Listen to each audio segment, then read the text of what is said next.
নমস্কার, শুরু করছি বাংলা বলছে। উপরাষ্ট্রপতি পদের নির্বাচন অবশ্যম্ভাবী। সিপি রাধাকৃষ্ণন এনডিএ প্রার্থী, তাকে ভোট দেওয়ার আবেদন সমস্ত দলের কাছে শাসক শিবির করা সত্ত্বেও ইন্ডিয়া জোট তারা পাল্টা প্রার্থীর নাম ঘোষণা করলেন মল্লিকার্জুন খার্গে। তিনি আজ ইন্ডিয়া জোটের প্রার্থী হিসেবে ঘোষণা করেছেন প্রাক্তন বিচারপতি বি সুদর্শন রেড্ডির নাম। এবং খুব তাৎপর্যপূর্ণভাবে এবার উপরাষ্ট্রপতি নির্বাচনে দক্ষিণী হাওয়া, কারণ সিপি রাধাকৃষ্ণন তাকে এনডিএর তরফ থেকে প্রার্থী হিসেবে মনোনীত করা হয়েছিল, আর এবার দক্ষিণেরই আরেক মুখ বি সুদর্শন রেড্ডি, তাকে বেছে নিল ইন্ডিয়া শিবির। অনেকগুলো প্রশ্ন ঘোরাফেরা করছে। এক, যেভাবে ইন্ডিয়া জোটের তরফ থেকে আজকে যৌথ সাংবাদিক সম্মেলন করে জানিয়ে দেওয়া হলো যে এই জোটের শরিকরা তারা সর্বসম্মতিক্রমে বি সুদর্শন রেড্ডির নাম সেটা মনোনীত করেছেন, যেটা 2022-এর থেকে কিছুটা পৃথক। কারণ আপনাদের মনে থাকবে যে 2022-এ যখন ইন্ডিয়া জোটের প্রার্থী হিসেবে মার্গারেট আলভার নাম ঘোষণা করা হয়েছিল, সেই সময় তৃণমূল কংগ্রেস তারা বিরত থেকেছিলেন ভোটদান থেকে, কারণ তারা বলেছিলেন যে যেভাবে তাদের কনফিডেন্সে নিয়ে তাদেরকে জানিয়ে আলোচনা করে মার্গারেট আলভার নাম ঘোষণা করা হয়নি। এবার ইন্ডিয়া জোট আটোসাটোভাবে প্রার্থী পদে নমিনেশন দিচ্ছেন প্রাক্তন বিচারপতি বি সুদর্শন রেড্ডিকে। এবং খুব ইন্টারেস্টিং যে দক্ষিণের যে দলগুলি, যদি আমরা দেখি যে জগনমোহন রেড্ডি, যিনি কয়েকদিন আগেই বলেছিলেন যে তিনি এনডিএ প্রার্থীকে সমর্থন করবেন, এবার তাদের জন্য ধর্মসংকট। ওয়াইএসআর, টিডিপি, বিআরএসের মতো দল, তারা কি কোথাও একটা দোনামোনার মধ্যে থাকবে? এই সমস্ত কিছু নিয়ে আমরা আলোচনা করব। আমাদের সঙ্গে যারা উপস্থিত রয়েছেন তাদের সঙ্গে পরিচয় করিয়ে দেব। শুরুতে আমরা চোখ রাখবো প্রতিবেদনে।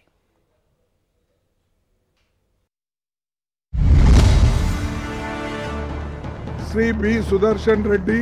উপরাষ্ট্রপতি নির্বাচনে দক্ষিণ বনাম দক্ষিণ লড়াই। বিনা লড়াইয়ে উপরাষ্ট্রপতি পদে নিজেদের প্রার্থীকে বসানোর ইচ্ছে ছিল এনডিএ, কিন্তু তার সম্ভব হলো না।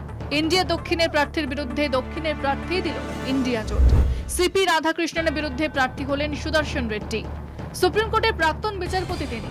আদর্শের লড়াই আর সংবিধান বাঁচানোর লড়াইয়ের জন্যই এই প্রতিদ্বন্দ্বিতা বলে জানালেন কংগ্রেস নেতা Mallikarjun Kharge. This vice presidential contest is an ideological battle, and all the opposition party agreed on this. Sri B. Sudarshan Reddy Garu as their joint candidate, since he reflects fully and values that saved our country's freedom movement. এর আগেই আজ NDA সংসদীয় দলের বৈঠকে রাধাকৃষ্ণনকে সংবর্ধনা জানান প্রধানমন্ত্রী। NDA জোট সহ বিরোধীদেরও আর্জি জানান যাতে সর্বসম্মতিক্রমে মহারাষ্ট্রের রাজ্যপালকে উপরাষ্ট্রপতি পদে বেছে নেওয়া হয়। आदरणीय प्रधानमंत्री नरेंद्र मोदी जी ने अपील किया है कि उपराष्ट्रपति जी के इस चुनाव में जो उम्मीदवार एनडीए ने तय किया है उनको पूरे पार्टी मिलकर के, सब पार्टी का दल, सब एमपीज एक साथ आकर के सर्वसम्मति से समर्थन करें। উপরাষ্ট্রপতি পদে জগদীপ ধনখড়ের আচমকা ইস্তফার পর ওই পদে নির্বাচন করতেই হতো। কেন্দ্র চাইছিল সর্বসম্মতিক্রমে প্রার্থী নির্বাচন, কিন্তু ভোটাভুটি এড়ানো সম্ভব হলো না। 9 সেপ্টেম্বরের ভোটে আপাতত এগিয়ে এনডিএ। সংসদে তাদের 243 জন সাংসদ, লোকসভায় 293, রাজ্যসভায় 130। 781টির মধ্যে ভোটে জিততে হলে তাদের পেতে হবে 391টি ভোট। তবে বিরোধীদের আর্জি, সুপ্রিম কোর্টের প্রাক্তন বিচারপতি যেভাবে মানবিকতার উপর জোর দিয়েছেন তাতে শাসক দলের ভোট ভাঙতে পারে। খোদ সুদর্শন রেড্ডি সংবাদ মাধ্যমকে জানিয়েছেন, সমর্থনের জন্য দেশের সব সাংসদদের কাছে আর্জি জানাবো। কোনো জ্যোতিষে বিশ্বাস করি না, তবে যে কোনো নির্বাচনেরই ফলাফল আগে থেকে বলা যায় না। গত উপরাষ্ট্রপতি নির্বাচনেও এমন ঘটনা ঘটেছিল, তবে তা গিয়েছিল এনডিএর পক্ষেই। 2022 সালে বাংলার তৎকালীন রাজ্যপাল জগদীপ ধনখড়কে উপরাষ্ট্রপতি পদে প্রার্থী করেছিল বিজেপি জোট। সেবার ভোটদান থেকে বিরত থেকেছিল তৃণমূল কংগ্রেস।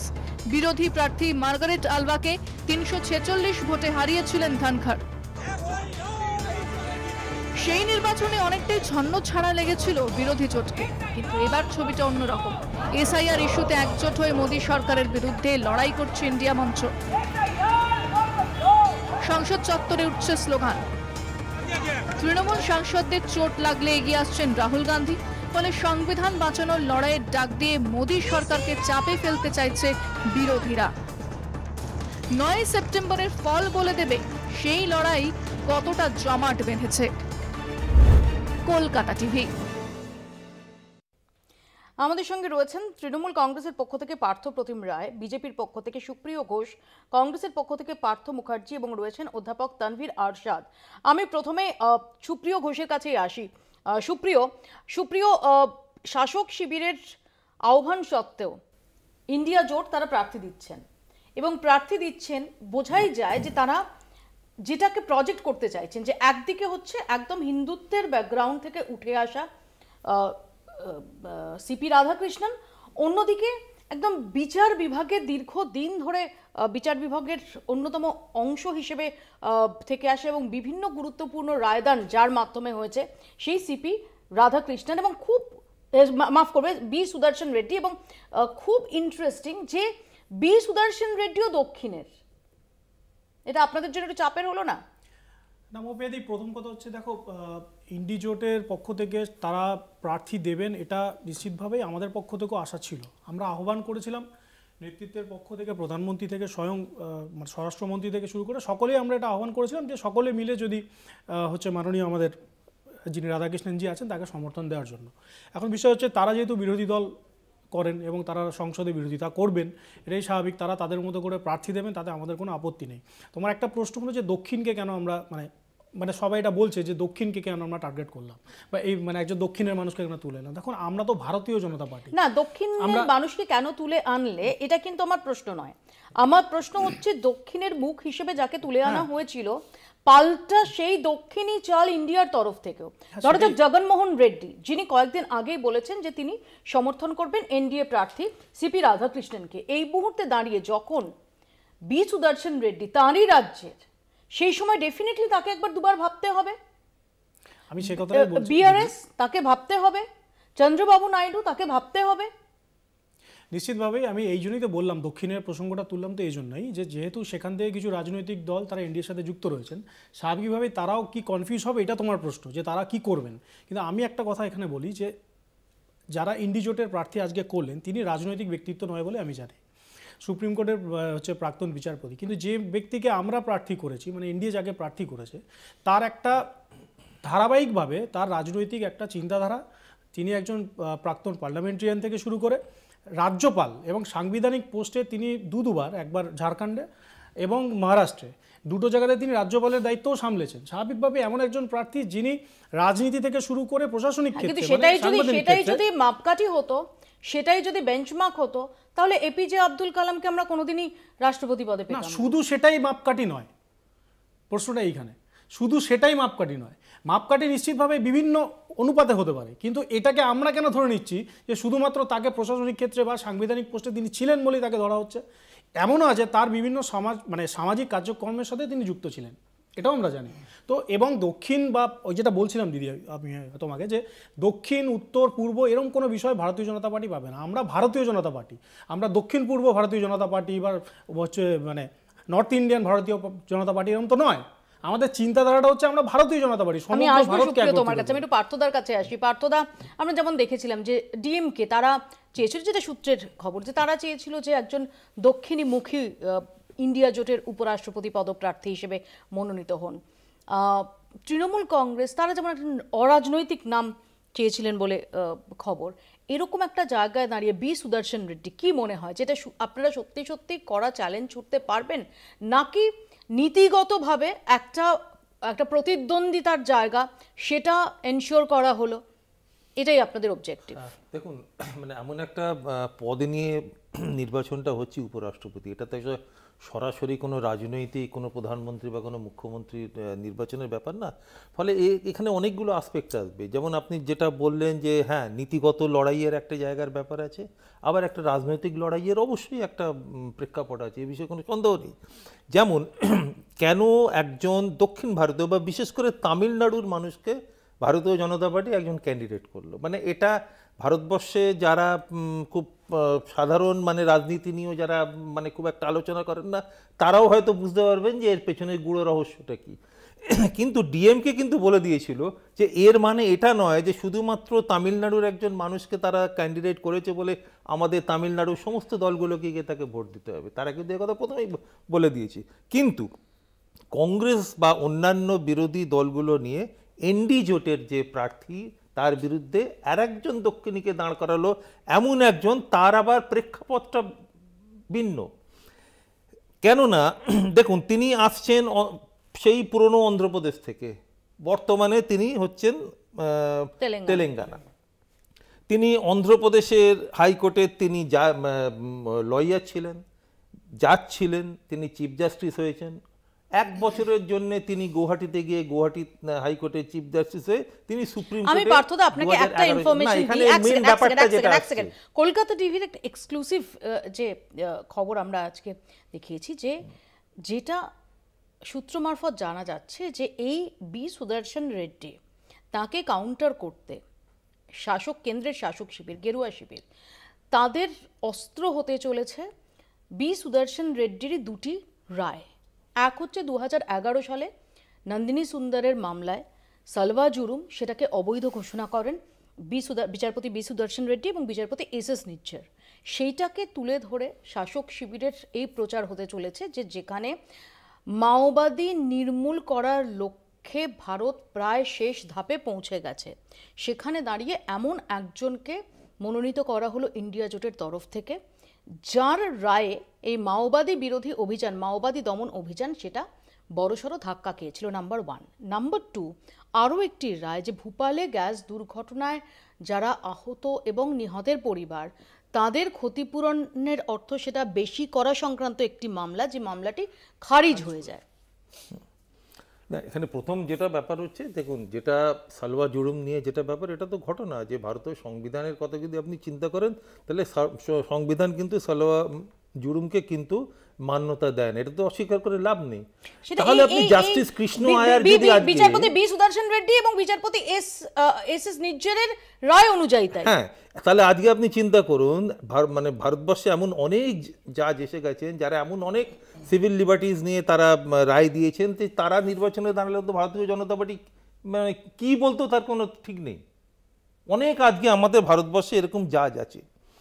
কথাটা সেটা না, কথাটা হচ্ছে যেটা ভারতীয় জনতা পার্টি ভয় পাচ্ছে কেন। রঞ্জন গগৈকে নিয়ে আপনারা যেমন প্রশ্ন তোলেন যে রঞ্জন গগৈকে তার পরবর্তীকালে যে সুবিধে দেওয়া হয়েছিল, যে পদ দেওয়া হয়েছিল, সেটার প্রসঙ্গ তোলেন, তুলে তার রায় নিয়ে আপনারা প্রশ্ন তোলেন, সেখানে তো বিজেপির তরফ থেকে এই কাউন্টারটা হবে। রঞ্জন গগৈ কোনো সিভিক লিবার্টিজ বা মানুষের অধিকার নিয়ে কোনো রায়ের জন্য কিন্তু বিখ্যাত হননি। না, রায় তিনি তো যেদিন তিনি ছাড়লেন তার 2 দিন পরেই তিনি আর একটা পদ পেলেন, কিন্তু এখানে তো তিনি তা নয়, 2011 সালে তিনি রিটায়ার করেছেন। ইনি সুপ্রিম কোর্টের জাজ হিসেবে রিটায়ার করেছেন 2011 সালে। আমি আসবো, আমি পার্থপ্রতিম রায়ের কাছে যাই। পার্থদা, তৃণমূল কংগ্রেস তাহলে সমর্থন করছে, অর্থাৎ 2022-এর পুনরাবৃত্তি নয়, মার্গারেট আলভার ক্ষেত্রে যেটা তোমাদের যুক্তি ছিল যে প্রপারলি জানানো হয়নি, প্রপারলি লুপে নেওয়া হয়নি, এক্ষেত্রে সর্বসম্মতিক্রমেই বি সুদর্শন রেড্ডি তাকে মনোনীত করা হয়েছে। নিশ্চিতভাবে এবার সকলের সঙ্গে আলোচনা করে ইন্ডিয়া জোট সর্বতোভাবে এবং সকলে মিলে প্রেস কনফারেন্স করে মল্লিকার্জুন খাড়গে যে নামটি প্রস্তাব করেছেন, এটা অত্যন্ত তাৎপর্যপূর্ণ আজকের প্রেক্ষাপটে দাঁড়িয়ে, যেখানে সংবিধান অত্যন্তভাবে সংবিধান রক্ষার একটা চ্যালেঞ্জ হয়ে দাঁড়িয়েছে, যেখানে ভারতবর্ষের ধর্মনিরপেক্ষতা একটা চ্যালেঞ্জের মুখে, এবং সামাজিক ন্যায় বিচার থেকে শুরু করে সামাজিক অর্থনৈতিক যে নির্দেশনা আমাদের দেশের উপর আক্রমণ চলছে, সেই নিরিখে বি সুদর্শন রেড্ডি একজন যোগ্যতম প্রার্থী। আমরা তার যদি বিষয়টা দেখি যে রাজনীতির ঊর্ধ্বে এমন একজন মানুষকে বাছাই করা হচ্ছে যিনি আইনজ্ঞ, যিনি সংবিধান সম্পর্কে সম্যক ওয়াকিবহাল, এবং আজকের যে চ্যালেঞ্জ যেটা ভারতবর্ষের মানুষকে প্রতিটি মুহূর্তে ফেস করতে হচ্ছে, সংবিধানকে পাল্টে দেওয়ার একটা প্রচেষ্টা, কোথাও গা জোয়ারি করে ব্রুট মেজরিটিকে সামনে রেখে বিরোধীদের কণ্ঠরোধ করার প্রয়াস চলছে। আমরা সেই জায়গায় দাঁড়িয়ে এমন একজন প্রার্থী ইন্ডিয়া জোট বাছাই করেছে, তিনি সর্বসম্মত প্রার্থী এবং যোগ্যতম একজন উপরাষ্ট্রপতি পদে মনোনীত হওয়ার মতো একজন মানুষ। আজকে দুটো বিষয় রয়েছে। একটি বিষয়, জগদীপ ধনকর কি কারণে, কোন প্রেসারের প্রেক্ষিতে তিনি পদত্যাগ করলেন, এই জায়গাটা কিন্তু এখনো ক্লিয়ার হয়নি। এই মুহূর্তে দাঁড়িয়ে আমরা একটা উপরাষ্ট্রপতি নির্বাচনের মুখোমুখি হচ্ছে আমাদের Jagdeep, on a lighter note পার্থদা, জগদীপ ধনকরও বোধহয় ভাবতে পারেননি যে কখনো তার প্রতি কোট আনকোট অবিচার নিয়ে তোমাদের এত সিম্প্যাথি তিনি পাবেন। দেখুন, সিম্প্যাথির বিষয় নয়, একটা সাংবিধানিক চেয়ার, উপরাষ্ট্রপতির মতো পদমর্যাদাপূর্ণ পোস্ট ব্যক্তি যেই হন না কেন, তিনি যখন সেই চেয়ারে বসেন উপরাষ্ট্রপতি, এবং উপরাষ্ট্রপতি যখন একটা খুব সিলি কারণে, যে অসুস্থতার কারণ দেখি, অথচ লোকটি নির্দ্বিধায় সুস্থ, দারুণভাবে আজকের দিনেও তিনি চলাফেরা করছেন, তাকে বলতে হচ্ছে এখানে যিনি পদ্মপাল ছিলেন তিনি সেখানে গিয়ে উপরাষ্ট্রপতি হয়েছেন। অসুস্থতার কারণে তাকে পদত্যাগ করতে হচ্ছে। কি কারণে পদত্যাগ করছে, কি প্রেসার ছিল, এই কথাটা কিন্তু আজকেও অজানা। আমরা সেই জায়গায় একটা অকাল উপরাষ্ট্রপতি নির্বাচনের সম্মুখীন হচ্ছি, সেখানে কোথাও একটা এসআইআর কে জোর করে চাপিয়ে দেওয়া, কোথাও মানুষের ভোটাধিকার কেড়ে নেওয়া, কোথাও বাংলা ভাষা সহ অন্যান্য বাচিক গোষ্ঠীর মানুষের উপর আক্রমণ। সেই জায়গায় দাঁড়িয়ে এই বি সুদর্শন রেড্ডি, যার কেরিয়ার আমরা যদি দেখি আইনজ্ঞ হিসেবে তিনি সুপ্রতিষ্ঠিত, অন্ধ্রপ্রদেশ থেকে গুয়াহাটি হাইকোর্ট থেকে সুপ্রিম কোর্টের বিচারপতি, দীর্ঘদিন বিভিন্ন ন্যায় বিচার প্রতিষ্ঠায় যিনি একটা গুরুত্বপূর্ণ ভূমিকা পালন করেছেন, তাকে এই নির্বাচনে ইন্ডিয়া জোট প্রার্থী করেছে। আমরা মনে করি এরকম মানুষ, আমি আসবো পার্থদা, আসবো আমি তানভীরের কাছে আসবো। তানভীর, যদি আমরা দেখি যে ইন টার্মস অফ নাম্বার এখনো পর্যন্ত যদি আমরা ধরে নিই যে এনডিএ তো 438টা ভোট পাওয়ার কথা, যদি না বিজেডি সহ অন্যান্য যে দলগুলো, সেই দলগুলো তাদের সিদ্ধান্ত সেটাও তাদের ফেভারে যায়, বা যদি না এই জগনমোহন রেড্ডিরা তাদের সিদ্ধান্ত পুনর্বিবেচনা করেন, কিন্তু জাস্ট বি সুদর্শন রেড্ডির নামেই টিডিপি বা জগনমোহন বা বিআরএস তারা মত বদলে দেবেন, এতটা সরলীকরণও করা সম্ভব নয়। কিন্তু এরকম একটা প্রেক্ষাপটে দাঁড়িয়ে যদি প্রাইমারিলি আমরা দেখার চেষ্টা করি যে এটা নাম্বারের নিরিখে সত্যি সত্যি কতটা প্রতিদ্বন্দ্বিতার জায়গায় যেতে পারবে, নাকি একটা মরালি একটা মেসেজ দেওয়া গেল যে আমরা বিনা প্রতিদ্বন্দ্বিতায় উপরাষ্ট্রপতি পদে নির্বাচন সেটা হতে দিচ্ছি না, আমরা ওয়াক ওভার দিচ্ছি না, এটা বিরোধীদের তরফ থেকে দেওয়া হলো। সবার প্রথমে বলি যে sometime you have to be in the battle field despite knowing the fact যে আপনি জিতবেন না হারবেন, জাস্ট টু শো যে কেউ একজন দাঁড়িয়েছিল। এই যে আজকে যে ইন্ডিয়া জোট বি সুদর্শন রেড্ডিকে নমিনেট করেছে, এটা সুদর্শন বাবু ভালো না রাধাকৃষ্ণন বাবু ভালো সেটা আমি যাচ্ছি না। আমি এখানে দেখতে পাচ্ছি যে অ্যাজ এ পলিটিক্যাল অ্যানালিস্ট আমাকে যদি এটাকে মানে বিচার করতে দেওয়া হয়, তাহলে আমি বুঝবো যে এখানে তিনটি খুব গুরুত্বপূর্ণ জিনিস আমাদের সামনে এসেছে। আগে অঙ্কটা খুব সরলভাবে বুঝিনি। অঙ্কটা হলো যে 782টা বা 81টা সিটের মধ্যে জেতার জন্য 391টা সিটের দরকার, যেখানে আমরা জানি যে ইন্ডিয়া জোটের প্রায় 426টা বা 38টা সিট ওরা জানে, আর এখানে প্রেফারেন্সিয়াল ভোটিং সিস্টেম হয়, তো এটা বোঝাই যাচ্ছে যে এখানে এগিয়ে রয়েছে। কিন্তু যেটা আজকে মাল্লিকার্জুন খার্গে এই বা ইন্ডিয়া জোট এই সুদর্শন রেড্ডিকে নমিনেট করে বুঝিয়ে দিলেন, সেটা নাম্বার ওয়ান যে এটা একটা শুধু আইডিওলজিক্যাল লড়াই নয়, এই লড়াইটা হলো সংবিধান বাঁচানোর লড়াই, সংবিধানের পোস্ট বাঁচানোর লড়াই।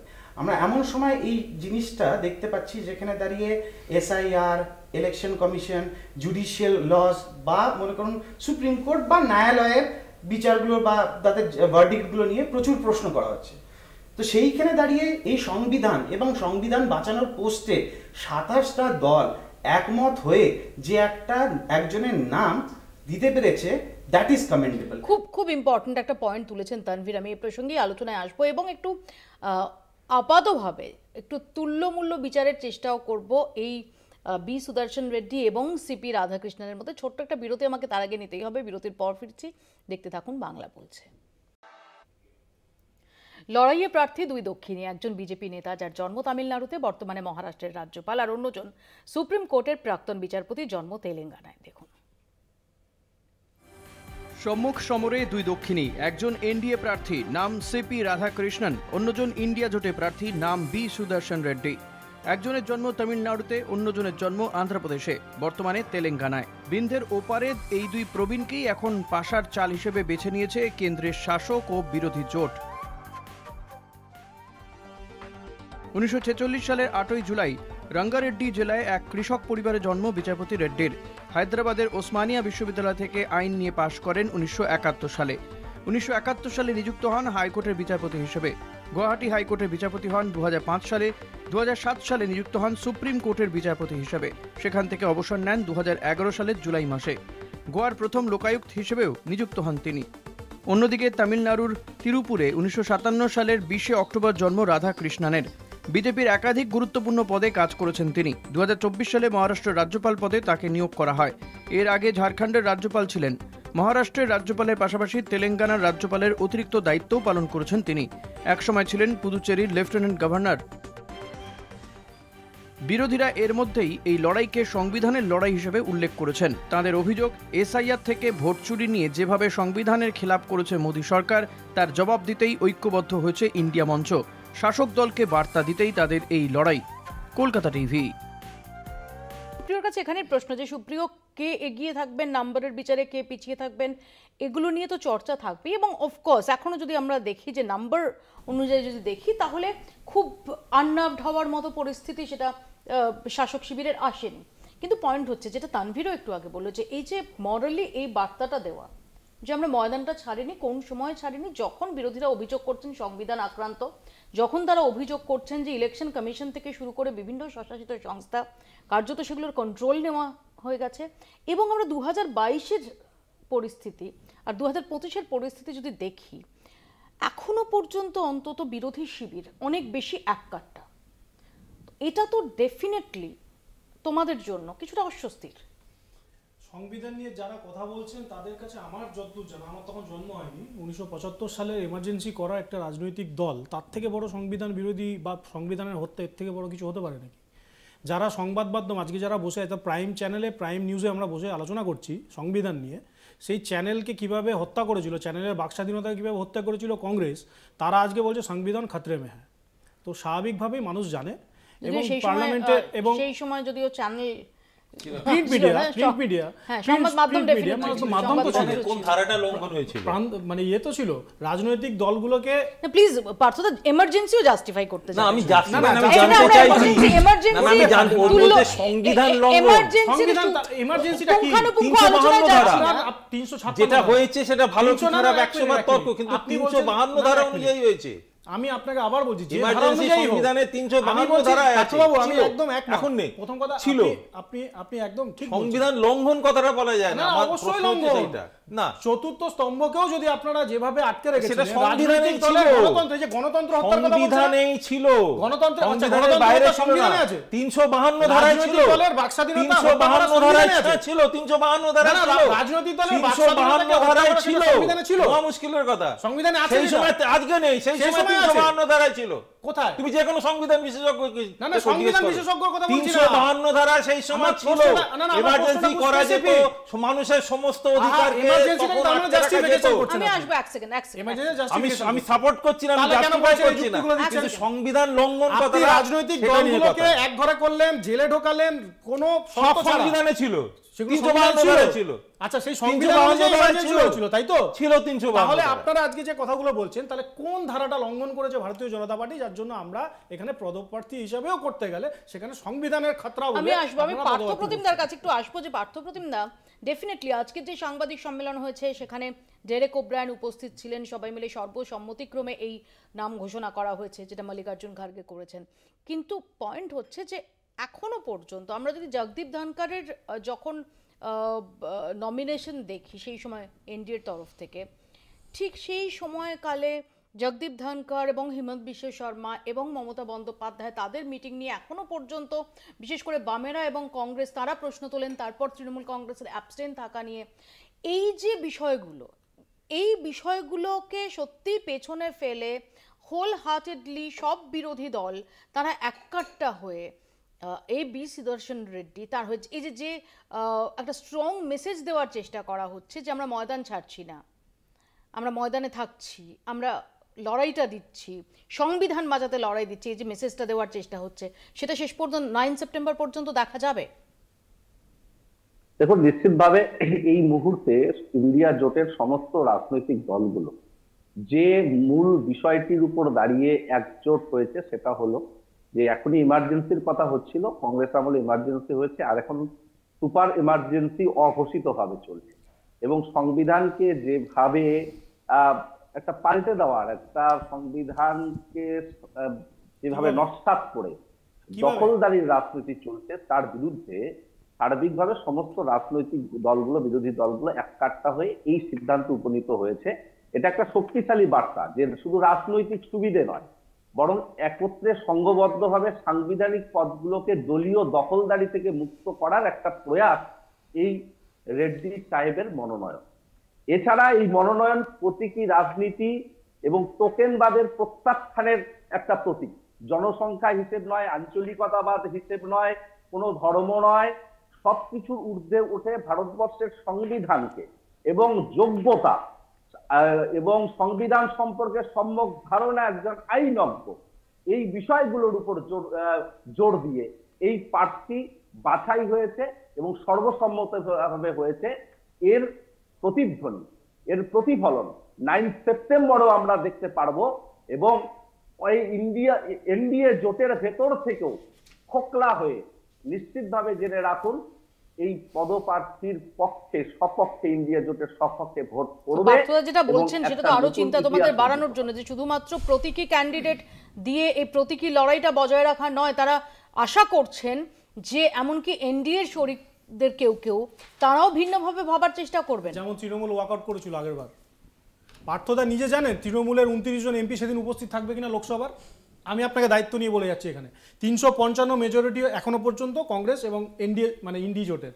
এই 355 ভোট যদি ওরা পায়, আপনার শোতে আমাকে আবার ডাকবেন, আমি গ্যারেন্টি দিই আপনাকে। এত বড় কথা বলে গেলাম।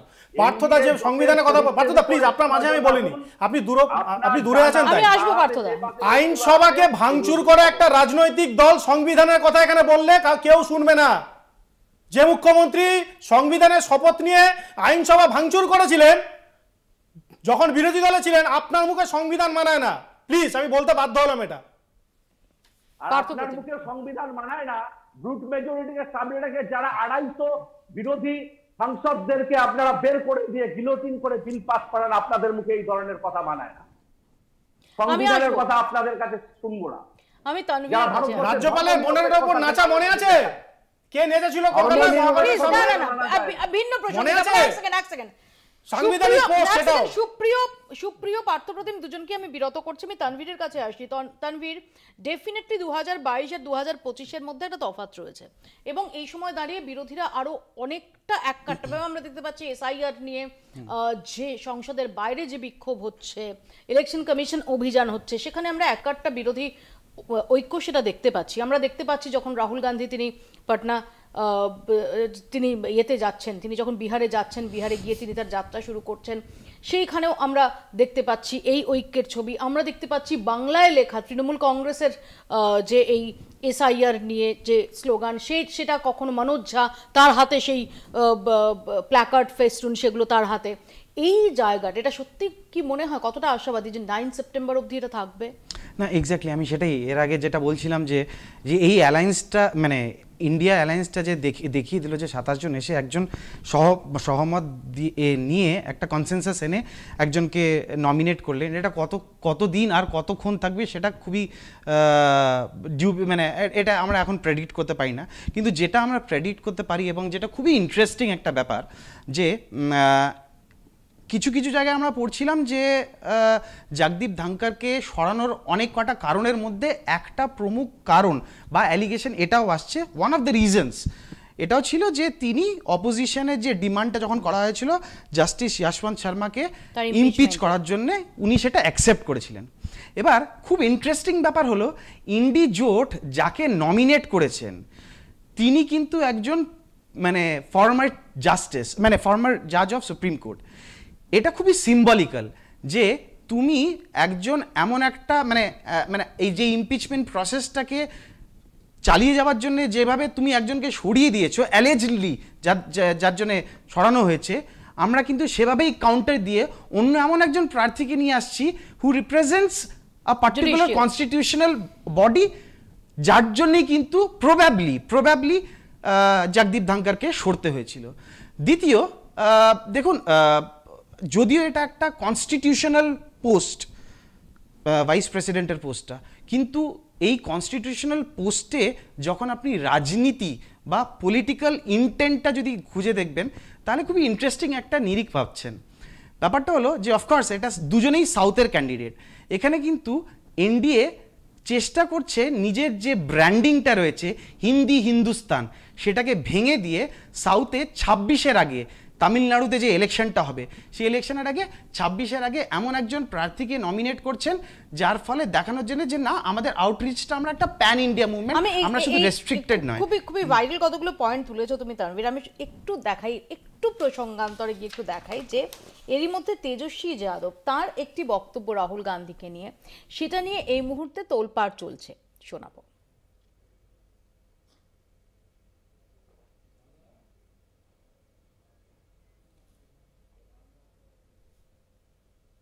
इस बार बिहार में एनडीए को खाट फेंकेंगे और अगले बार जब भी लोकसभा चुनाव होगा तो राहुल गांधी जी को प्रधानमंत्री हम लोग बनाने का काम करेंगे। এবার বিহারে এনডিএ জোটকে ক্ষমতাচ্যুত করা হবে এবং পরের বার লোকসভা নির্বাচনে রাহুল গান্ধী তাকে প্রাইম মিনিস্টার করা হবে। আমি একটু পার্থ প্রতিমের কাছে আসি যে তেজস্বী যাদবের এই মন্তব্য কিভাবে দেখছো পার্থ? দেখুন, বিহারের যে সামনের ইলেকশন এবং বিহারের যে বিহার ইলেকশন লোকসভা নির্বাচন, তেজস্বী রাহুল গান্ধী হয়ে ব্যাট করা শুরু করেছে। তেজস্বী আজকে যে বক্তব্য রেখেছে সেই বক্তব্য বিহার ইলেকশনকে সামনে রেখে এসআইআর এর বিরোধিতা করে যে র্যালি হচ্ছে সেই প্রেক্ষাপটে দাঁড়িয়েছে এ ধরনের মন্তব্য করেছে এবং লোকসভা বহু দেরি রয়েছে, সেখানে নিশ্চিতভাবে তার ব্যক্তিগত মতামত বদলাবে কি বদলাবে না সেটা তেজস্বী যাদব বলতে পারবে, এটা আমরা বলতে পারি না। তবে এটা ইন্ডিয়া ব্লকের কোনো ঘোষিত অবস্থান নয়। নিশ্চিতভাবে তেজস্বী একটা রাজনৈতিক দলকে সে রিপ্রেজেন্ট করে, সে তাদের বক্তব্য রেখেছে, সেটাই যে সর্বসম্মতভাবে গ্রাহ্য হবে বা সেটাই অগ্রাধিকার পাবে এটা বলবার অবকাশ আজকের প্রেক্ষাপটে দাঁড়িয়ে নেই। এটা আমার ঠিক এখানেই পার্থদার কাছে প্রশ্ন, পার্থ মুখার্জির কাছে প্রশ্ন। পার্থদা, এ বিষয়ে কোনো সংশয়ের অবকাশ নেই, ইন্ডিয়া জোটভুক্ত দলগুলো তারা যতই বলুন না কেন যে কে নেতৃত্ব দেবে, আমরা লোকসভা নির্বাচনের আগেও দেখেছি যখন 2023 থেকে ইন্ডিয়া জোটের সলতে পাকানো শুরু হয়েছে যে কে প্রধানমন্ত্রী হবেন, কে নেতৃত্ব দেবেন, কে স্টিয়ারিং হুইলে থাকবেন সেটা ইম্যাটেরিয়াল, কিন্তু এটা বলার অপেক্ষা রাখে না যে প্রায় প্রতিটি রাজনৈতিক দলের নেতা নেত্রীরা তারা প্রাইম মিনিস্টার অ্যাসপিরেন্ট এরকম একটা প্রেক্ষাপটে দাঁড়িয়ে, সেই সময় দাঁড়িয়ে যখন এই মুহূর্তে একটা এককাট্টা বিরোধী জোটের চিত্র আমরা দেখতে পাচ্ছি, তেজস্বীর এই বক্তব্য সেটা তো কোথাও আবার নতুন করে বোন অফ কন্টেনশন, জানি আপনারা মানবেন না এটা বোন অফ কন্টেনশন, কিন্তু রাহুল গান্ধীকে প্রাইম মিনিস্টার হিসেবে যে একদম লুফে নেওয়ার জন্য মমতা বন্দ্যোপাধ্যায় বা অভিষেক বন্দ্যোপাধ্যায় বা অখিলেশ যাদব বা এম.কে. স্ট্যালিন তারা অপেক্ষা করছেন, এটা ভাবার কোনো কারণ নেই। এম.কে. স্ট্যালিনের ঘোষিত অবস্থান আমরা জানি, আর এই কথাটা তো তেজস্বী 2019-এও বলেছে, 2024-এও বলেছে, নতুন কথা নয়। হ্যাঁ, একটাই প্রশ্ন আছে, সেটা হচ্ছে তৃণমূল কংগ্রেসকে নিয়ে, সেটা আমরা আগেও বলেছি এখনো বলছি, কিন্তু দেখুন সোজা কথা, একটা কোষে যেমন নিউক্লিয়াস থাকে তার চারপাশে প্রোটোপ্লাজম থাকে।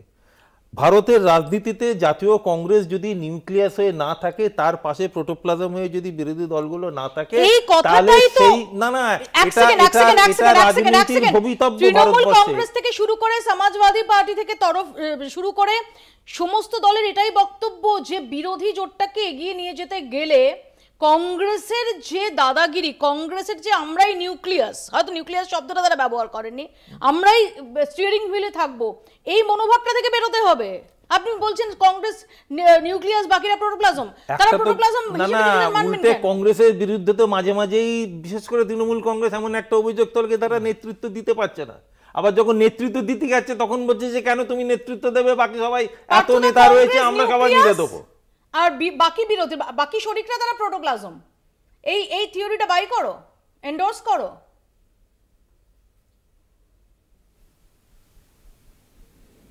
দায়িত্বজ্ঞানীর মন্তব্য করা আমার পক্ষে সাজে না।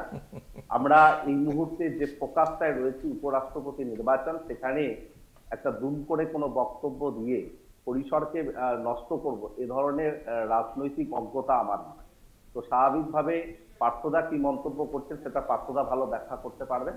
আমি মনে করি প্রত্যেকেই ইন্টাগ্রাল পার্ট অফ ইন্ডিয়া জোট এবং সকলের রেসপন্সিবিলিটি রয়েছে। এই উপরাষ্ট্রপতি নির্বাচনে আমরা সকলে যেমন ঐক্যবদ্ধভাবে এই একটা ঘোষিত প্রার্থীকে সমর্থন করেছি, সেই প্রসেসকে এগিয়ে নিয়ে যেতে হবে যদি আমাদের সংবিধানকে রক্ষা করতে হয় এবং বিজেপির এই একনায়ক তন্ত্রের যদি পতন। আমি ওই মুভিতে তোমার কাছে বলার সময় যেটা বললাম যে খুব ম্যাচিওর একটা পলিটিক্যাল মুভ দেখালো ইন্ডিয়া জোট একমত হয়ে একজনকে নমিনেট করা, কিন্তু আমার প্রশ্নটা সেখানে থেকে গেল। জানেন তো, যে কোনো একটা স্ট্রং এস্টাবলিশমেন্টকে একটা স্ট্রং এস্টাবলিশমেন্ট করেই দেয় একজন উইক আর ফ্র্যাজাইল অপোজিশন। এখন শুধুমাত্র একজনকে নমিনেট করা হয়েছে, তার মধ্যেই যত ইন্ডি জোটের যেই সমস্ত দলরা রয়েছেন তারা নিজেদের মধ্যেই এখন ডিবেট করছে যে কে হবে প্রধানমন্ত্রী, কীভাবে হবে। আমরা এখানে ওই মহাকুম্ভের আইআইটি বাবার মতন এটা প্রফেসি করছি না যে কে হবে প্রধানমন্ত্রী। 2029 ইজ ওয়ে ফার। তার আগে এই যে ম্যাচিওরিটিটা দেখানো হয়েছে, আমার মনে হয় এই কনসিস্টেন্সিটা যদি থাকে তাহলে পরে এটা একটা হেলদি ডেমোক্রেসির জন্য খুবই জরুরি, খুবই ভালো দিক। কিন্তু তার মধ্যে যদি এই ফ্র্যাজাইলিটি, এই ফ্র্যাগমেন্টেশন যদি থাকে তাহলে পরে আমার মনে হয় এটা কিছুই না, এটা পাওয়ার ইন দ্য মানে যেই পাওয়ারটা রয়েছে, এস্টাবলিশমেন্টটা রয়েছে, তাদের জন্যই এটা খুব একটা ওই মানে মাখনের মতন একটা পথ সোজা করে দিচ্ছে যে তারা জিতে আসবে। সবশেষে সুপ্রিয়র কাছে আমার এটাই প্রশ্ন যে সুপ্রিয়, আমি আবারও বলছি যে হয়তো নাম্বারের বিচারে, যেটা তানভীর একটু আগে বলছিলেন, নাম্বারের বিচারে হয়তো তোমাদের দুশ্চিন্তার কোনো কারণ এখনো পর্যন্ত হয়নি, যদি না খুব কিছু এধার ওধার হয়। কিন্তু এইটা যদি শুরুয়াত হয় এবং এই রকমই ঐক্য নিয়ে, এই রকমই একটা অবস্থান নিয়ে, এরকম একটা পরিস্থিতিতে, বিশেষ করে তোমাদের মনে রাখতে হবে 2022 বা 2023 আর 2025-এর সবচেয়ে বড় তফাৎ হচ্ছে এনডিএ ক্ষমতায় এসেছে, বিজেপি 240টা আসন পেয়েছে এবং যত দিন যায় খুব স্বাভাবিকভাবেই অ্যান্টি ইনকামবেন্সি, সেটা একটা অমোঘ একটা বিষয়, সেটাকে কেউই ইগনোর করতে পারে না। এবং এসআইআর থেকে শুরু করে একাধিক এরকম ইস্যু যাতে বিরোধীরা এককাট্টা হচ্ছে, যাতে বিরোধীরা এককাট্টা হয়ে সুর চড়াচ্ছে, এগুলো তো ভবিষ্যতের জন্য আমাদের জন্য খুব ভালো সিগন্যাল না। আমি একটা লাইটার নোটে কথা বলি, যতদিন রাহুল গান্ধীজি বিরোধী দলনেতা আছেন ভারতীয় জনতা পার্টির চিন্তার কিছু কারণ নেই, বা এনডিএরও চিন্তার কোনো কারণ নেই, এটা আমরা একদম সিরিয়াসলি মনে করি। এক, দুই হচ্ছে কোন জোটের কথা বলছেন। এই মুহূর্তে আপনার স্টুডিওতে যা হলো সেখানে আমরা দেখতে পাচ্ছি জোটের কি হাল। তনবীর ভাই একটা ভালো কথা বলেছে যে একটা ঐক্যমতের ভিত্তিতে একজনকে প্রার্থী করা হয়েছে। এখানে প্রার্থী করাটা বড় কথা নয়, ভোটের দিন কারা ভোটটা করছে, কারা উপস্থিত থাকছে, এটা বড় কথা। এবং আমরা বিশ্বাস করি এটা এনডিএর মতো ডিসিপ্লিন ওয়েতে চলে একটা রাজনৈতিক দল তথা একটা জোট ইন্ডি জোটের মধ্যে নেই। আমি আবার রিপিট করছি, আপনিও থাকবেন, আমিও থাকবো, যদি আমি সুযোগ পাই ওই দিন আসার, আপনি দেখবেন 355 এই ফিগারটা ইন্ডি জোটে থাকবে না। এক, দুই হচ্ছে পার্থবাবু, দুই পার্থদাই আমার সিনিয়র দুজনই, দুই পার্থদা এখনও পর্যন্ত ঠিক করে উঠতে পারেনি যে প্রধানমন্ত্রীটা কে হবে। প্রধানমন্ত্রী নয়, প্রধানমন্ত্রী কে হবে এখনও যখনও এই রাষ্ট্রপতি নির্বাচন মানে উপরাষ্ট্রপতি নির্বাচনেও প্রধানমন্ত্রীর আলোচনা হচ্ছে, যেটাকে আপনি উস্কে দিলেন হালকা করে ওই মানে তেজস্বী যাদবের পার্থ প্রতিমদা যেটা উত্তর দিতে পারলেন না। তার কারণ হচ্ছে পার্থ প্রতিমদা দিতে পারছেন একটাই কারণে, এই তেজস্বী বাবু মমতাদির কাছে এসে একটা বিরাট বড় আশীর্বাদ নিয়ে গেছেন, মমতাদি সেখানে গেছেন, তারপরে ওনার মুখে হঠাৎ করে রাহুল গান্ধীর কথা শুনে স্বাভাবিকভাবে তৃণমূল ঘাবড়ে যাবে। এই যে দ্বিধাদ্বন্দ্ব, এই দ্বিধাদ্বন্দ্ব আমাদের চিন্তার কোনো কারণ নেই। 29-এ গিয়ে দেখবেন এটা আরও ভাঙতে ভাঙতে কোন জায়গায় গিয়ে পৌঁছবে, এটা ভারতীয় জনতা পার্টি এবং এনডিএ নিশ্চিতভাবে আমরা জানি। আমি আবার 29 হয়তো অনেক দূর, কিন্তু 9 সেপ্টেম্বরটা খুব দূর নয়। এবং সেখানে দাঁড়িয়ে সত্যি যদি কোনো সারপ্রাইজ নাও অপেক্ষা করে থাকে, যদি সত্যি কোনো বিরাট চমক ইন্ডিয়া জোটের ফেভারে অপেক্ষা করে না থাকে, তাহলে হয়তো শাসকের চিন্তার ততটা কারণ নেই। কিন্তু যে লক্ষ্যে ইন্ডিয়া জোটের এই প্রার্থী দেওয়া, এই প্রতিদ্বন্দ্বিতা সুনিশ্চিত করা এবং একটা চেহারা বজায় রাখা, এরকম একটা যখন এসআইআর নিয়ে তোলপাড় গোটা দেশ, সেখানে দাঁড়িয়ে ভবিষ্যতে যদি এই ঐক্য বজায় থাকে, তা যে শাসকের কপালে চিন্তার ভাঁজ কিছুটা হলেও ফেলবে, এটা বলার অপেক্ষা রাখে না। আপাতত বাংলা বলছে এখানেই শেষ করছি। দেখতে থাকুন কলকাতা টিভি।